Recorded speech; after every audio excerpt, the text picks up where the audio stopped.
Hey everyone, welcome back to Freedom Stars. Today's video is all about a fiery exchange between Senator John Cornyn and former Acting Attorney General Sally Yates that has everyone talking. Well, Ms. Yates, you had a distinguished career for 27 years at the Department of Justice, and I voted for your confirmation because I believe that you had a distinguished career. But I have to tell you that I find it enormously disappointing that you somehow vetoed the decision of the Office of Legal Counsel with regard to the lawfulness of the President's order and decided instead that you would countermand the executive order of the President of the United States because you happen to disagree with it as a policy matter. This is a moment where principles, law, and politics collided head-on. If you enjoy content like this, hit that subscribe button so you never miss an update. All right, let's set the stage. Senator John Cornyn kicks things off by expressing his disappointment in Sally Yates. He criticizes her for refusing to defend President Trump's executive order, claiming her decision was based on policy disagreements, not law. Cornyn believes she let her personal opinions guide her, especially when defending the president's orders. Well, it wasn't. I just have to say that. I appreciate that, Senator. And let me make one thing clear. It was not purely as a policy matter. But Yates? She has a very different take on this. Here's where it gets interesting.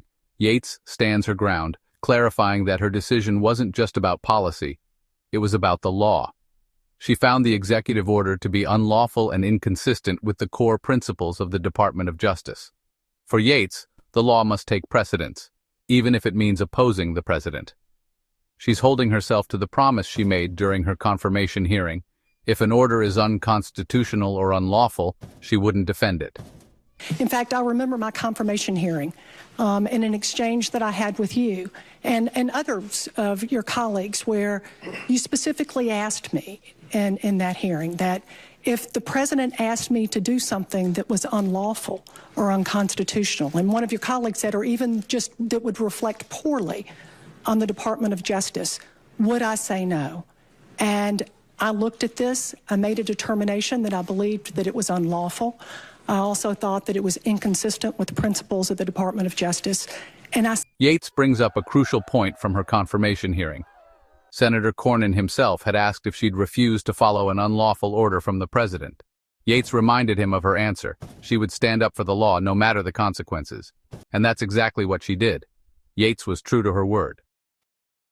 Let's dive into the core disagreement. Cornyn insists that Yates's refusal was a policy disagreement, not a legal one. He argues it was her duty to defend the order in court and let the courts decide. But Yates stands firm, insisting her decision was based on legal concerns. To her, the order wasn't just bad policy, it violated the law. Said no, and that's what I promised you I would do, and that's what I did. I don't know how you can say that it was lawful and say that it was within your prerogative to refuse to defend it in a court of law and leave it for the court to decide. Senator, I did not say it was lawful. I said it was unlawful. She felt a responsibility to oppose it, regardless of the political fallout. You can see how passionate she is about this. As the debate heats up, Cornyn challenges Yates further, arguing she was wrong to take such a bold stand. But Yates remains resolute. She believes she made the right call, not only because the order was unlawful, but because defending it would have undermined the Department of Justice's integrity. It's a powerful moment where Yates isn't just defending her actions, but the very principles that guide the justice system. So, what do you think? Was Sally Yates right to refuse to defend the executive order, or was Cornyn correct in saying she overstepped her role? This debate highlights how personal beliefs, legal principles, and political duties can sometimes clash in unexpected ways. Let me know your thoughts in the comments below. And remember, if you enjoyed this video, subscribe and hit that bell icon for more insightful discussions just like this one. Thanks for watching, and I'll see you in the next video.